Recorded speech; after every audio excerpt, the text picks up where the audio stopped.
Nah, kita berada di era artificial intelligence atau kecerdasan buatan yang dimana kehadiran AI ini mempermudah proses pemenuhan kebutuhan kehidupan kita, termasuk misalnya di proses pendidikan ataupun di proses bisnis.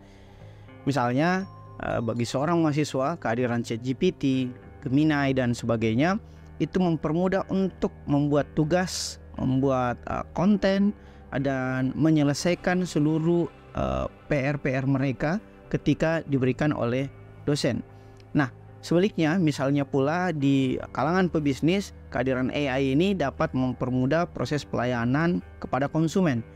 AI bahkan sekarang sudah menjadi kebutuhan primer dari kehidupan kita sehari-hari. Misalnya ketika kita mau mengoptimalkan proses bisnis kita, meningkatkan performanya dan meningkatkan daya saing, baik itu dalam bisnis maupun ketika kita berada di ruang-ruang pembelajaran.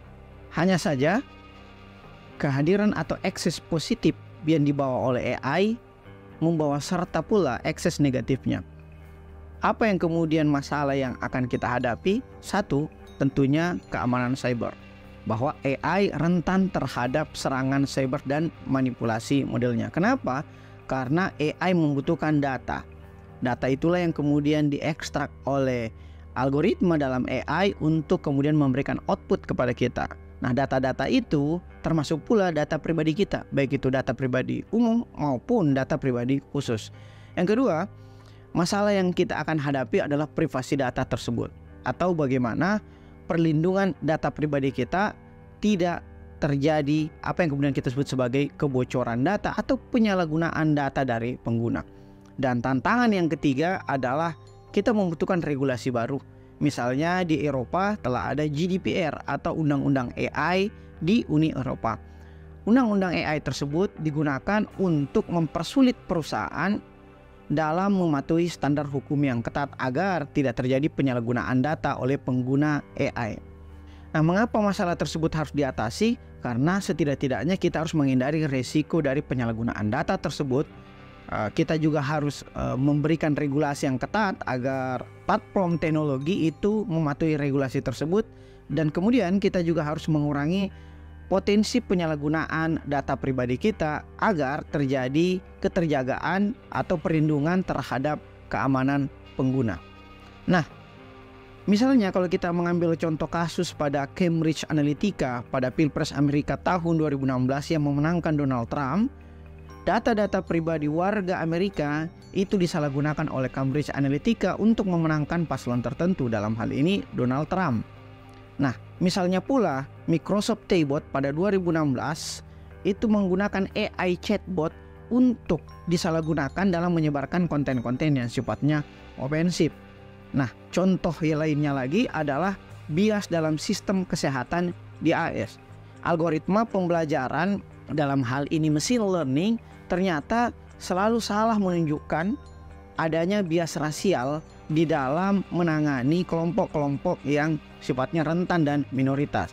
Atau misalnya kalau kita ambil contoh kasus di Indonesia, kemarin terjadi kesalahan hitung di Sirekap yang menggelembungkan suara salah satu paslon tertentu.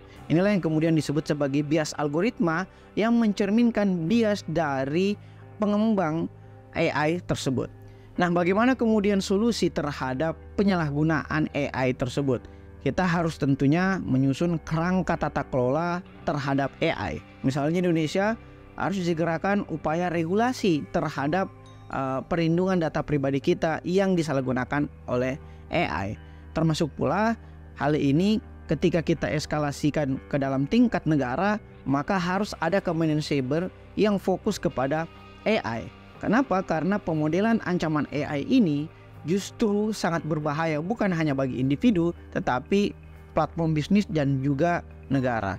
Dan bagi seluruh pengguna diperlukan kesadaran akan literasi digital agar data-data pribadi kita tidak disalahgunakan oleh AI, dan kemudian kita juga tidak serta-merta langsung mencatut semua output yang AI berikan kepada kita ketika kita melakukan prompting. Kita harus melakukan double cross check, dalam hal ini human machine team, dalam artian kita sebagai manusia harus tetap juga melakukan verifikasi atau filter terhadap output yang dihasilkan oleh AI. Dengan menerapkan langkah-langkah yang tepat, dalam hal ini tata kelola AI, maka kita dapat memanfaatkan kekuatan AI untuk kebaikan dan membangun masa depan yang lebih baik. Terima kasih. Wassalamualaikum warahmatullahi wabarakatuh.